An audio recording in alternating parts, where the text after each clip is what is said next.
Kasuo jalan ke sungai yang menurun jalan ke Sumani. Ko iyo awak orang Minang bapantun malah agak cie.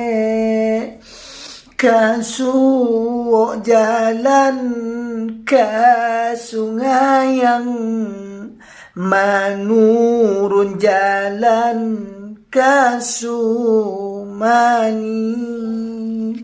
Ko iyo awak orang Minang bapantun malah agak cie. Ko iyo awak orang Minang bapantun malah agak cie, agak cie.